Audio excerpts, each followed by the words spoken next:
এই ঋণ খেলাপিদের ঘুম হারাম করে ছেড়ে দিব। জাতীয় নাগরিক পার্টি এনসিপি দক্ষিণাঞ্চলের মুখ্য সংগঠক ও কুমিল্লা ৪ আসনের ১১ দলীয় জোটের মনোনীত প্রার্থী হাসনাত আব্দুল্লাহর মনোনয়ন বাতিলের আবেদন করেছেন বিএনপির মনোনীত প্রার্থী মঞ্জুরুল আহসান মুন্সী। একই দিনে বিএনপির প্রার্থীর প্রার্থিতা বাতিল চেয়ে আপিল করেছেন হাসনাত আব্দুল্লাহ। ৯ জানুয়ারি সন্ধ্যায় রাজধানীর আগারগাঁওয়ে নির্বাচন কমিশন ভবনের সামনে স্থাপিত স্থায়ী আপিল বুথে পাল্টাপাল্টি এই আপিল করেন দুই পক্ষ।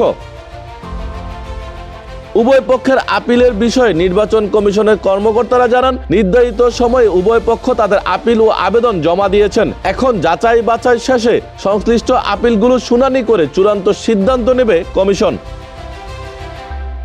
এর আগে মনোনয়ন চূড়ান্ত তালিকা প্রকাশের দিন কুমিল্লা জেলা প্রশাসক কার্যালয়ে বিএনপির প্রার্থী মঞ্জুরুল আহসান মুন্সীর বিরুদ্ধে ঋণ খেলাপির অভিযোগ তোলেন এনসিপির নেতা হাসনাত আব্দুল্লাহ। তবে ওই সময় হাইকোর্টের রায়ের ভিত্তিতে মনোনয়ন গৃহীত হয়েছে বলে জানায় কুমিল্লা জেলা প্রশাসক।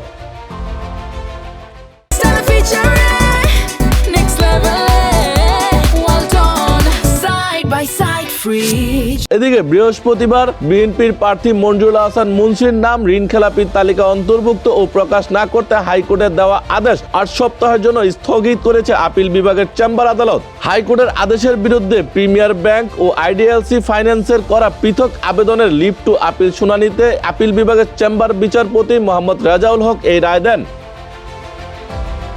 এদিকে ইসির কর্মকর্তারা জানান, প্রার্থিতা বাতিল ও ফিরে পাওয়ার আবেদনের শেষ দিন ৯ জানুয়ারি সকাল ১০টা থেকে সন্ধ্যা ৬টা পর্যন্ত সারা দেশে শতাধিক প্রার্থীর আপিল করেছেন। নির্বাচন কমিশনের জনসংযোগ শাখার পরিচালক রুহুল আমিন মল্লিক বলেন, বিকাল ৫টা পর্যন্ত যারা নির্বাচন ভবনে আপিল করতে উপস্থিত হয়েছেন তাদের সবার আপিল গ্রহণ করা হয়েছে।